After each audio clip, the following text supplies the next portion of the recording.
was a party people. My name is Chris and I'm a bookaholic.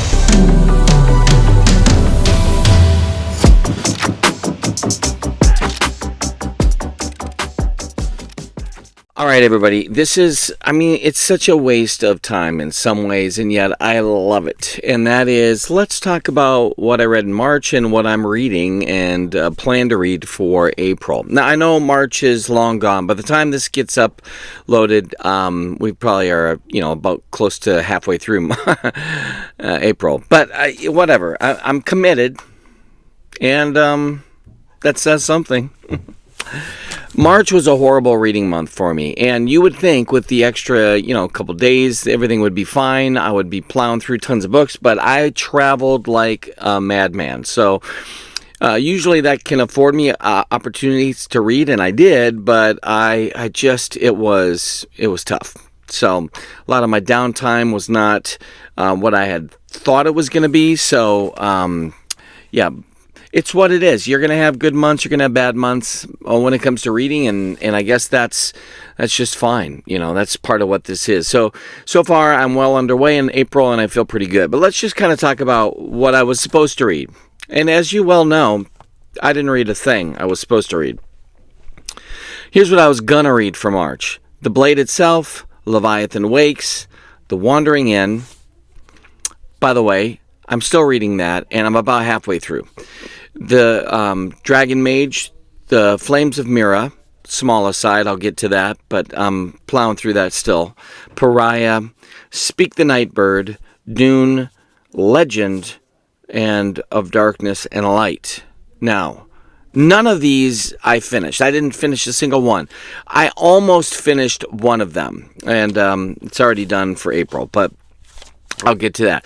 So again, why do a TBR list? And I think the question is, I have no freaking idea. Why would I do the TBR list? It's such a waste of time. It's never going to happen.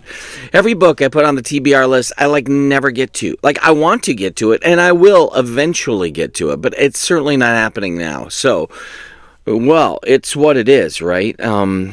So March was a bust. Didn't read nearly as much as I wanted, and I certainly didn't get to the ones I had planned, and all the ones I did read had nothing to do with any plans. So here's what I actually read. I read 4 books. I know. It's embarrassing. The first book that I actually read for March was called I'm Glad My Mom Died, and this is by Jeanette McCurdy, and I don't even know who that is. Basically, I never watched the Nickelodeon show that she was on. I never had any interest in the show. It would have been something for my kid. I listened to the audio version of this, and it was phenomenal. And the title is so odd. It doesn't seem like it'd be something that I would be interested in. But boy, oh boy. In fact, after I finished it, I felt to myself, this is a really important book. It's a needed book. A lot of people, both women and men, need to read this book, partly because just this idea of body dysmorphia, even just anorexia and bulimia, kind of the unhealthy family upbringing, and how basically this was a lot her mother's dream, being an actress, and that, kind of overarching push from the mom to look a certain way and be a certain way and act a certain way. You can just see how unhealthy it becomes and how unhealthy it was. There's a lot of ache in this, a lot of feeling for a person who was thrown into the limelight, who really found some things that she enjoyed about it, but a lot of things that she didn't. And while it's easy to say, oh, wow, you're wealthy and you're, you've kind of achieved so many dreams that so many people would love to have had, that wasn't necessarily her dream. And I think that's really kind of an interesting take on things, is that, well, what might be for one person the most ultimate dream, for the other it could be just kind of the beginnings of a life that's unraveling. And she's certainly skilled and gifted in that particular avenue, but maybe what she really wanted to do, which was to write and behind the scenes and produce or screenplays, it just wasn't afforded to her. Unhealthy relationships, it's understandable. I mean, here's a person that basically is growing up in a very manipulative and just unhealthy family dynamic. They're thrust into the limelight with more unhealthy, kind of leadership and parental type figures. The conductor, the director, I forget exactly what she called him, but it doesn't, help for her just growth. It doesn't help for her self-esteem, and it basically puts her in a scenario that just robs her of really being authentically, herself. So my hope and prayer is that she can continue to be journeying on that road to healing and health. But boy, oh boy, this was tough.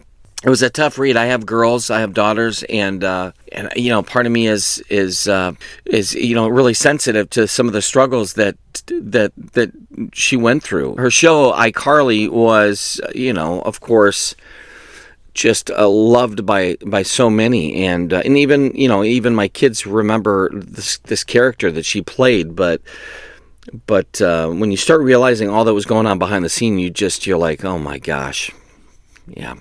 All right, second book that I read was called The Wild and Crazy Guys: How the Comedy Mavericks of the 80s Changed Hollywood Forever. And I absolutely loved this book. Again, I listened to the audio version of it as I was traveling, and I found that this was, kind of all the stuff that I love about my comedy audiobooks. This was really more of a historical take on all the famous, people that we loved when I was young. People like John Belushi and Dan Aykroyd and Bill Murray and, all the SNL greats. You have kind of their story from, insignificance to stardom. Their early years on SNL, kind of the breaks that they had for Hollywood and how the money that they started seeing and what happened. I really liked it, partly because I knew all the references, the McKenzie brothers, and then Rick Moranis and his, Honey, I Shrunk the Kids series, and John Candy, who was a huge, kind of person for me in my just love for comedy. Steve Martin, all of those guys, and yes, I think it was predominantly, male-centric. It wasn't, intending to, do an overarching, here's what would have and should have been. It was really more like, this is the way things were, and we'll just tell that story. So it was kind of interesting. Kind of, for me, a deep dive back into so many movies that I loved and that I watched and rewatched. The third book that I read was The Martian, and I'd been reading that a little bit off and on for quite a while now, and I just loved it. I felt like in the end, funny enough is that I had, of course, seen the Matt Damon movie, and I really enjoyed the movie, although I had this weird, bad, frustrating kind of feeling at the end that made me wonder, okay, did I like the movie or not? Was I angry at the end of the movie? Like, there was this kind of residual, like, I don't know. And I think part of the reality was, as I was reading this, was, does he survive? I could not remember whether or not he survives. And I won't tell you here for obvious spoiler reasons, but boy, oh boy, this book just kind of built, and I was so glad that I ended up reading it. It brought it all back, and it highlights the things that I love about Andy Weir anyways. I think he's a phenomenal writer, and I think he makes a subject that I loathed, which was mathematics in school. He makes it so interesting and appealing and practical, and anything Andy Weir puts out, I'm reading. And then the last one that I read, again, I listened to, it looks like I listened to 3 out of the 4, which was The Boys, a memoir of Hollywood and family. And this was by Ron Howard and his brother Clint Howard. And again, I think partly because there's some nostalgia there, but I remember growing up watching the Andy Griffith Show, and of course, Ron Howard was in American Graffiti, and then, he's widely known for his Happy Days, Richie Cunningham, and, in a way, what's not to love about Ron Howard? And then you just see, and this is really funny too, because I remember even watching one of the Happy Days episodes when I was a kid, and you saw that Ron Howard was behind the camera directing it as well. And I think in my mind, it was like, even as a young kid, was like, why is he messing around with directing? He's such a famous, known, and beloved actor. But you realize this has been his heart the whole time. I mean, he wanted to be a director more than anything. His dad wanted to be the actor, and his brother Clint kind of stumbled into this as as well, because it was the family business in a way at that point. But I just loved listening to his journey. And if you like Ron Howard, and if you're interested at all in any of those kind of old school kind of movie productions and how things were and the casting and all that, this is such a great deep dive back into the the past. It's so good because his father was interested in acting and had done some acting as well, and so you can hear the story from this multi-generational kind of acting family, the father, the brothers, and then of course Ron Howard's daughter Bryce is certainly doing production and acting. So look, you don't have to love Ron Howard, but if you're interested in the craft of acting and producing, this is such a great movie. I enjoyed especially hearing some of the funny stories about American Graffiti and just the whole way that came together, and just the interaction even with Ron briefly with Richard Dreyfuss and Harrison Ford, and it was phenomenal. I mean, to me, I'm listening to and reading these kind of books because there's some great memories from my past, that kind of are in that general time frame. And it was wonderful. To me, there's certain books that I'm reading because I want to have an experience that's all new. And I think that's what's so great about things like fantasy, is that people are creating these worlds and or science fiction. They're exploring new possibilities, going into places that we've never been before, very Star Trek-y. I also like stuff that, kind of resonates with where I've been. And I think that's what a lot of these older bios or these kind of history of, comedy or history of, a particular actor and genre. I love that stuff anyways, because I'm pretty nostalgic. So, okay, that's my March, recap and what I was supposed to read and what I read. April is going pretty good so far. I'm listening to a number of different talks that are not even, or books rather, that are not on the actual list here. So there's going to be some stuff that's not talked about or brought up today, but that's okay. So here's the first book I'm gonna bring up, and the reason I'm bringing it up is that I already read it, and that's the book Legend by David Gemmell. And finally, because I'd been putzing around with this one as well. So this one, literally, I probably finished about 1 in the morning on April 1st. So I had planned to read it in March, did not, but it's done. So I'll talk about this more later. I gave it 5 stars. I hesitated. I gave it about 5 stars, but it was probably more of a 4.5 star. We'll talk about this later, but I think the way that he deals with death, which is such an odd thing to say about this book, but he deals with it in such a profound way. So I really applauded this book, and I'm gonna for sure read tons more. A couple other books that I'm planning to read. I'm currently reading and hope to have finished here, Undeath and Taxes by Drew Hayes. I'm loving this. I love this series anyways, and Andrew over at Andrew's Wizardly Reads is the one who recommended it originally for me, and I've just found that I can't go wrong with Andrew and his channel and what he's recommended. I'm about halfway through, a little over halfway through. This will be done soon. Flames of Mira. I planned to read that last month. It's a kind of holdover, but I will finish that. It's coming up soon. I'm pretty excited about that. So Clay Harmon, hopefully that's going to be done, and it's long overdue. Another long overdue is the, I just don't, what is my problem? Deathless Beast. I've been reading this. I'm about, close to, I don't know, a third through, and maybe closer to a halfway through, and I'm loving it. So I just got to buckle down and finish it. And this has nothing to do with Andrew D. Meredith. His writing's phenomenal. I love Thrice. I just can't get enough of his writing. But the truth is that I've started about 30 books, and I have to finish them. I'm going to do a video soon on all the books I'm finishing. But this is it. So I hope to see actually all of these 3, Drew Hayes, the Clay Harmon, and the Andrew D. Meredith books done by the end of April. That to me is realistic because I'm about halfway through all of them right now. I started this just recently. I'm loving this book so far. It's called Wanderers by Chuck Wendig, and this is very creepy and really good. It's different for me. It's kind of like, somebody's acting all sorts of crazy, weird. What's going on?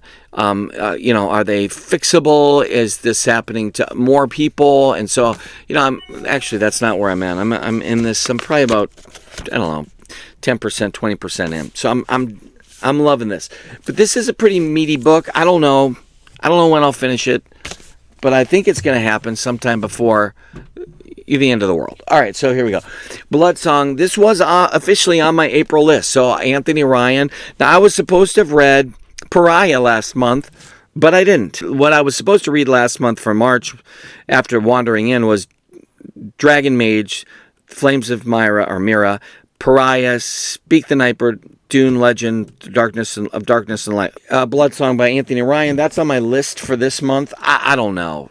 I don't even know if that's realistic, but Jim Butcher, The Aeronauts Windlass. I do want to read this. I love Jim Butcher. I've read almost everything by Jim Butcher. I want to read this soon because I've heard that there's another book in this series coming out in the near future. So, yeah. Augustus. I do have this, and I am going to read this. This is for sure going to get read. I'm not 100% if it's going to be in April, but I'm loving this, and the reason is because I am currently reading Butcher's Crossing by John Williams, which is very good, and I'm loving that. So I think what's happening is I'm trying to pick books that I'm actually currently reading, that I do think I'll finish, and I don't know. P.L. Stewart, I want to read this. He sent this to me recently. Thankfully, he's not written me off, no pun intended. But A Drowned Kingdom, I know everybody that I know who's read this loves this book. So, I want to get into this, and I'm actually super excited about potentially even interviewing P.L. Stewart. He seems like such an awesome guy, and yeah. Conspiracy by A.C. Cobble. I have started this, and I'm liking this. A recent acquisition was the Bleeding Stone here by Joseph John Lee. Spellbinders and the Gunslingers. Okay, I'm ready for this. The new book, I think, just came out, or it's just coming out. So yes, I'm all in on this. Super pumped. So technically, I've already read a couple books this month, and I have a number of others about to be wrapped up. So I'm hoping April looks a lot better, and I hope that it actually kind of sticks to what I plan to read. So in future videos, though, I may spend a little less time on my TBR pile and more on trying to finish the ones that I've started. That could probably keep me busy for about 2 years, the ones I've already started. So, I mean, they're not officially DNFs. So, I think what I've realized, too, is that a lot of folks out there, they DNF the books that they kind of set aside, or, it's not for now. I get that. And I didn't even know that was really a thing, because there's tons of books that are not for now. And then I pick them up later, I'm like, oh my gosh, this is exactly what I needed. So I'm never really a big fan of just pushing through and finishing something because I feel like I have to. But I am trying to also be a little bit more diligent about kind of wrapping up some books that I like. So, I like them, so why would I wait? So, all right, it's probably FOMO. I'm afraid of missing out. That's what it is. But anyway, I hope you liked the video. That's March. That's April. We'll see what I really finished, though, once we get to May. We'll see what really happened here, right? Anyway, I love this stuff, and I hope you do, too.